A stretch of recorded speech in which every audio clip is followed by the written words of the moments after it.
Assalamualaikum dan salam Malaysia Madani, bersama-sama saya Muhammad Dihya Sahlan dalam Berita Pagi Sabah edisi Rabu 7 Ogos 2024.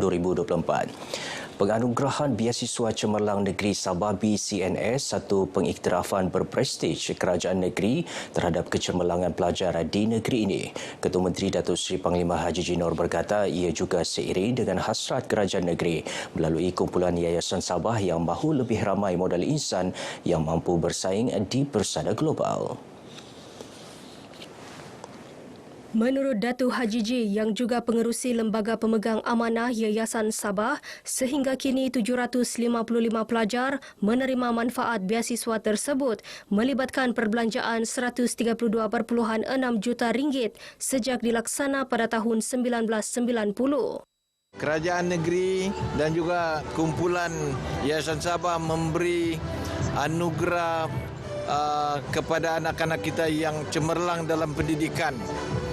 Dan ini adalah satu usaha galakan kepada para pelajar kita supaya lebih berusaha bersungguh-sungguh, belajar baik-baik dan mendapat kejayaan yang cemerlang di masa akan datang. Beliau ditemui dalam majlis penyampaian BCNS siri ke-35 kepada 88 pelajar di Pusat Konvensyen Antarabangsa Sabah SICC. I want to take this opportunity to further my study at College Yayasan UEM for A-levels. Cita-cita saya jadi doktor.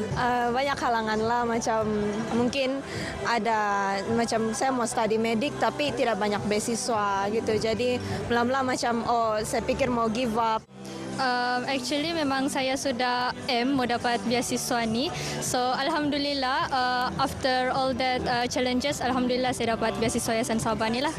Currently saya untuk masuk medik untuk jadi seorang doktor pediatrik.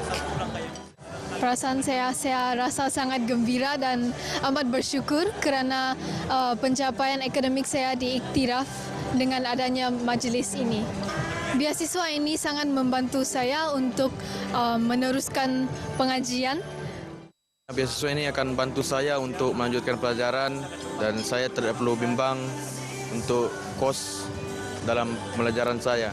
Saya bercita-cita untuk menjadi seorang pensyarah khususnya dalam bidang seni visual. 10 badan penyelidikan tempatan akan diberi bimbingan memasarkan produk melalui Program Perbadanan Pembangunan Teknologi Malaysia MTDC Road to Growth R2G 2024 Sabah. Program anjuran bersama MTDC dengan pihak berkuasa pembangunan ekonomi dan pelaburan Sabah sedia itu bertujuan membimbing penyelidik tempatan menampilkan produk untuk dikomersialkan. So kita target banyak artik 60, tapi kemudian kita akan lalu saringan semua itu yang boleh through the process yang kita kata sampai 6 bulan the training program itu. Lepas tu akhirnya kita akan cari 10 dan 10 ini kita akan bantu daripada segi business model untuk memasarkan produk. So lepas tu kita akan kohort lain lah. Beliau ditemui RTM dalam program MTDC R2G 2024 Sabah di Pusat Konvensyen Antarabangsa Sabah SICC yang dirasmikan Ketua Menteri Datuk Seri Panglima Haji Jinor.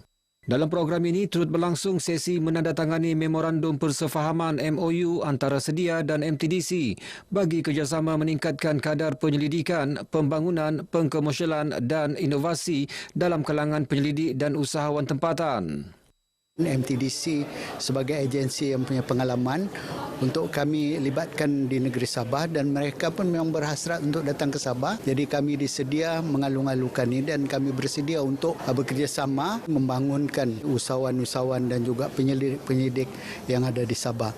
Tahniahlah pada Sedia dan juga MTDC atas kejayaan mengajarkan satu kerjasama untuk kita membawa satu inisiatif di bawah kementerian juga mesti di bawah agensinya MTDC, iaitu terutamalah berhubungkan dengan MySTI lah, yang mana ini banyak akan membantu kepada startup dan juga syarikat-syarikat tempatan untuk mereka dapat terus berkembang lah.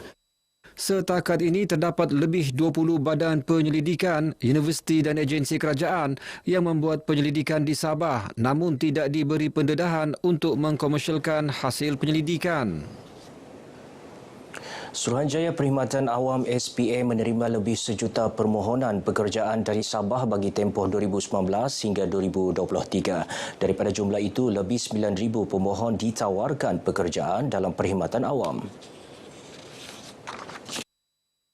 Setiausaha Bahagian SPA Urussetia Cawangan Sabah, Farzi Ahmad berkata, angka tersebut menunjukkan peluang kerjaya yang ditawarkan di negara ini berdaya saing dan kompetitif. Ya, sangat kompetitif. Kita pun untuk masuk pun kita ada banyak tapisan, kita ada peperiksaan, kita ada ujian fizikal dan akhirnya ada temu duga. Jadi itu menunjukkan di sektor awam pun kita pun mencari calon-calon yang orang bilang berkualiti. Terdahulu ketika ditemu bual dalam segmen Bah Ngam Laitu di Konti Sabah FM, Farzi memberitahu SPA Urussetia Cawangan Sabah akan mengadakan program SPA Malaysia Open Day Kota Kinabalu 2024 Sabtu ini di Dewan Auditorium Pasca Siswaza Universiti Malaysia Sabah UMS. Program berkenaan memberi peluang kepada orang awam atau pencari kerja mendapatkan maklumat secara bersemuka berkenaan urusan-urusan di bawah SPA selain memberi khidmat nasihat kepada orang awam mengenai tata cara permohonan dalam perkhidmatan awam dan swasta. Antara perkhidmatan disediakan dalam program tersebut pendaftaran pekerjaan SPA 9, semakan status permohonan calon, tips dan panduan temuduga, sesi perkongsian berkaitan penilaian memasuki perkhidmatan awam dan simulasi ujian peperiksaan fizikal, pancaindera dan kecergasan UPPK. Forum Tribunal Anti Gangguan Seksual akan diadakan di Pusat Konvensyen Antarabangsa Sabah SICC Kota Kinabalu pada 15 Ogos ini. Pengerusi Majlis Penasihat Wanita Sabah MPWS, Datuk Dr. Haja Tarsiah TZ Taman berkata lebih 200 peserta dijangka menghadiri forum tersebut. Forum berkenaan antara lain bertujuan menyedarkan dan mendedahkan masyarakat tentang isu berkaitan kes gangguan seksual khususnya yang berlaku di Sabah. Buat pertama kali ini kami hanya menjemput. Kami harap lebih pada 200 orang akan dijemput termasuk wanita dan lelaki dan juga pelajar-pelajar universiti. Sebab banyak kes-kes orang bilang gangguan seksual ini terjadi di kolej-kolej, di asrama, di tempat kerja. Beliau berkata demikian kepada pemberita selepas mengadakan kunjungan hormat terhadap Yang di-Pertuan Negeri Tun Dr. Johar Datuk Mahiruddin di Istana Seri Kinabalu. Dalam kunjungan ini, MPWS turut memberi penerangan mengenai aktiviti yang akan dilaksana sepanjang tahun ini. Sementara itu, Peguam Besar Negeri Sabah Datuk Brandon Ketsoh turut mengadakan kunjungan hormat terhadap Yang di-Pertuan Negeri. Kunjungan ini bagi memberi input terkini mengenai isu-isu perundangan yang melibatkan kepentingan negeri. Ini termasuk isu berkaitan tuntutan Perjanjian Malaysia 1963 MA 63. Dalam pada itu, Datuk Brandon berharap para petugas pejabat Peguam Besar Negeri sentiasa berintegriti dan amanah dalam menjalankan tugas. Kelab Rotary Kota Kinabalu Pearl RCKK akan terus menganjurkan pelbagai program khidmat masyarakat untuk manfaat komuniti setempat. Ia termasuklah dalam aspek pendidikan, kesihatan dan peluang ekonomi untuk rakyat Sabah. Antara kejayaan dicapai setakat ini ialah Projek Real, fokus luar bandar bahasa Inggeris untuk semua, Projek Wash, sanitasi air dan kebersihan, Pearl Empower dan pembedahan katarak percuma kepada golongan B40.